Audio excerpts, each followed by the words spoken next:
മലയാളത്തിലെ മികച്ച നടിമാരിൽ ഒരാളാണ് Parvathy Thiruvothu. Bold and beautiful എന്നാണ് പാർവതിയെ എല്ലാവരും വിശേഷിപ്പിക്കുന്നത്. അടുത്തിടെ പാർവതി തിരുവോത്ത് മാതൃത്വത്തെക്കുറിച്ച് പറഞ്ഞ വാക്കുകൾ സോഷ്യൽ മീഡിയയിൽ ഏറെ ശ്രദ്ധ നേടിയിരുന്നു.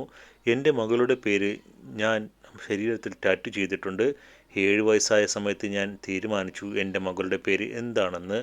27 വയസ്സിൽ ഞാൻ അമ്മയോട് പറഞ്ഞു. പൊരുത്തപ്പെട്ട് ഒന്നും നടക്കുന്നില്ല, ഞാൻ മിക്കവാറും ദത്തെടുക്കുകയാവും അമ്മേ എന്ന്. എനിക്കൊരു കുഞ്ഞ് വേണമെങ്കിൽ ഞാൻ ദത്തെടുക്കും, എപ്പോഴായിരിക്കും എന്ന് പറയാനാവില്ല. ഇങ്ങനെയായിരുന്നു പാർവതിയുടെ വാക്കുകൾ. ഈ വാക്കുകൾ ശ്രദ്ധ നേടിയതോടെ ഒരു മകളെ ഓമനിച്ച് വളർത്താനുള്ള മനസ്സ് പാർവതിക്കുണ്ടെന്ന് ആരാധകർ പറയുന്നു. ഇപ്പോഴിതാ പാർവതി സോഷ്യൽ മീഡിയയിൽ പങ്കുവച്ച ചിത്രങ്ങൾ വൈറലാകുകയാണ്. തൻ്റെ അരുമയായ നായക്കുട്ടിയുടെ ചിത്രങ്ങളാണ് പാർവതി സോഷ്യൽ മീഡിയയിൽ പങ്കുവച്ചത്. Dobby Thiruvothu my dog son എന്ന് കുറിച്ചുകൊണ്ട് പാർവതി തൻ്റെ മാനസപുത്രനെ പരിചയപ്പെടുത്തിയത്. ഡോബി തിരുവോത്ത് എന്നാണ് നായക്ക് താരം നൽകിയ പേര്. അവൻ്റെ 4ാം ജന്മദിനത്തോട് അനുബന്ധിച്ചാണ് പാർവതി ചിത്രങ്ങൾ സോഷ്യൽ മീഡിയയിൽ പങ്കുവച്ചത്.